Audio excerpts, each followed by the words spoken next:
নমস্কার, আমি পিয়ালি। আপনাদের সকলকে আবারও অনেক ওয়েলকাম আমার চ্যানেলে। আশা করি আপনারা সকলেই ভালো আছেন, আমিও বেশ ভালো। আজ আমি নিয়ে চলে এসেছি শিম দিয়ে বড়ি দিয়ে একটা দারুণ রেসিপি। তো চলুন সেটা দেখে নেওয়া যাক। প্রথমেই আমরা দিয়ে দিয়েছি সর্ষের তেল, তার মধ্যে দিয়ে দিলাম বড়িগুলো বেশ লাল লাল করে আমরা ভেজে নেব। বড়ি দিয়ে শিমের এই রেসিপিটা খুব সুন্দর হয়, সিম্পল, পুরনো সময়ের মতো। তো চলুন, এখানে আমার বড়িগুলো অলমোস্ট ভাজা হয়ে গেছে। এবার বড়িগুলো আমরা তুলে নেব। বড়িগুলো তুলে নেওয়া হয়ে গেছে, সেই কড়াতেই আমরা দিয়ে দিচ্ছি আবারও সর্ষের তেল। এবার আমরা ভেজে নেব এর মধ্যে আলুগুলো। লম্বা লম্বা করে কিছু আলু কেটে নিয়েছি আমরা, সেগুলোকে ভেজে নেব।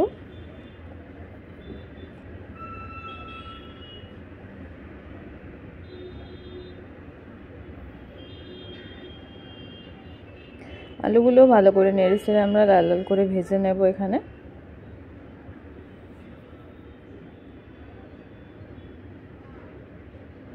তো আলুগুলো ভাজা হয়ে গেছে, তুলে নেব। এবার ওই তেলের মধ্যেই আমরা দিয়ে দিয়েছি কালো জিরে, লঙ্কা, শুকনো লঙ্কা। ফোড়নটা ভাজা হয়ে গেলে এর মধ্যে দিয়ে দিচ্ছি কেটে রাখা শিমগুলো।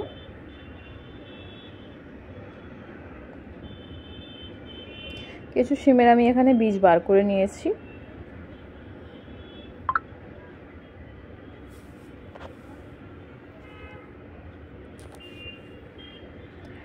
শিমগুলো আমরা ভালো করে এখানে ভাজা করে নেব একটু।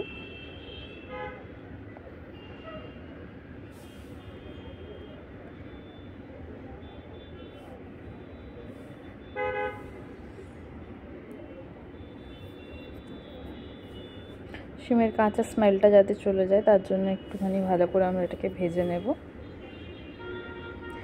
পরিমাণ মতো দিয়ে দিলাম এতে নুন, যাতে শিমটা একটু নরম হয়ে যায়।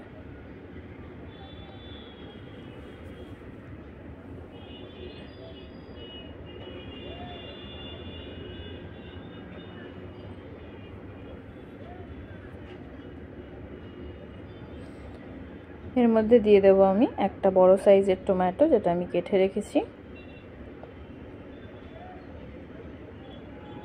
সব কিছু ভালো করে মিলিয়ে মিশিয়ে নেব।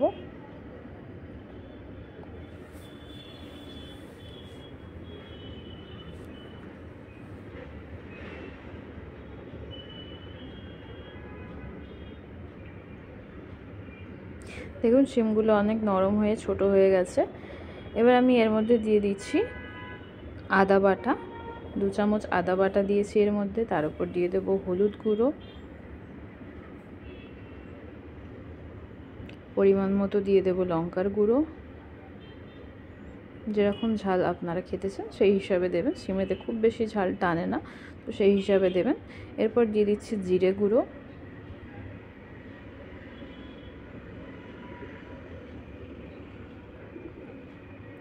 তারপরে দিয়ে দিলাম ধনিয়া গুঁড়ো।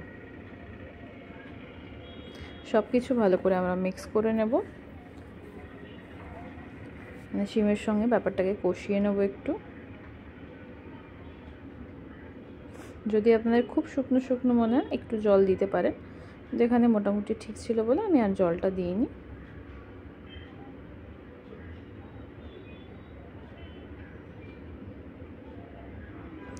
শিমটাকে মশলার সঙ্গে ভালো করে আমরা কষিয়ে নেব।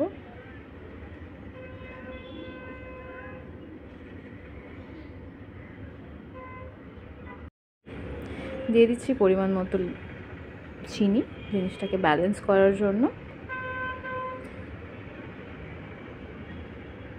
সাইডের নয়েজটাকে একটু অ্যাভয়েড করবেন, সরি তার জন্য আমি ক্ষমা প্রার্থী। এবার এর মধ্যে আমরা অ্যাড করে দেব আলুগুলো। ভেজে রাখা আলুগুলো আমরা এর মধ্যে অ্যাড করে দিলাম। আলুগুলোর সঙ্গে মশলাটা আমরা একটু নড়িয়ে চাড়িয়ে নেব।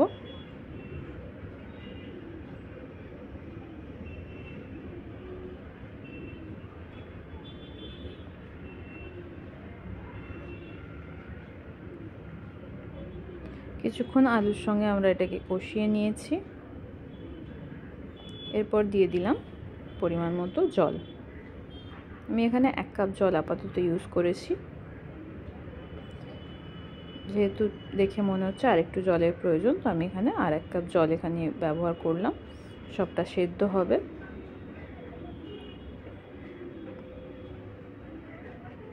সাদামাটা এই তরকারিটা খেতে খুব ভালো লাগে, বিশেষ করে ভাতের সাথে।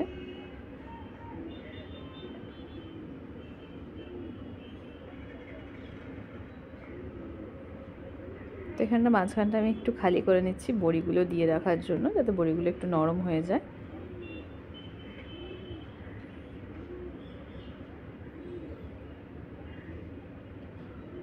এই যে দেখুন, বড়িগুলো আমি একটু ডোবানোর চেষ্টা করছি যাতে বড়িগুলো নরম হবে।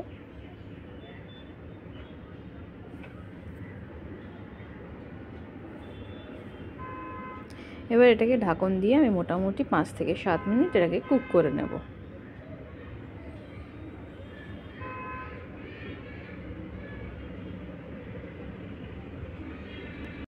এই যে দেখুন 7 মিনিট পরে আমি মোটামুটি এটা এখানে ফিরে এসেছি। তো দেখতেই পাচ্ছেন আমার বড়িগুলো ফুলে গেছে আর সমস্ত কিছু সিদ্ধ হয়ে গেছে। সবটা নাড়িয়ে চাড়িয়ে নিচ্ছি একটু। শিমগুলো নরম হয়ে গেছে, সুন্দর সিদ্ধ হয়ে গেছে সব কিছু, আলুটাও সিদ্ধ হয়ে গেছে।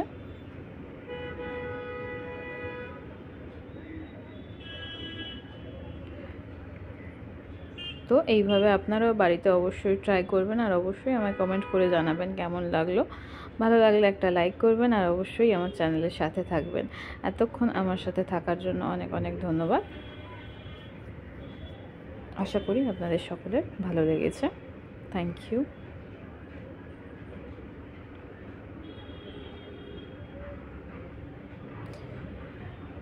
লাস্টে অল্প আমরা দিয়ে দিলাম ঘি।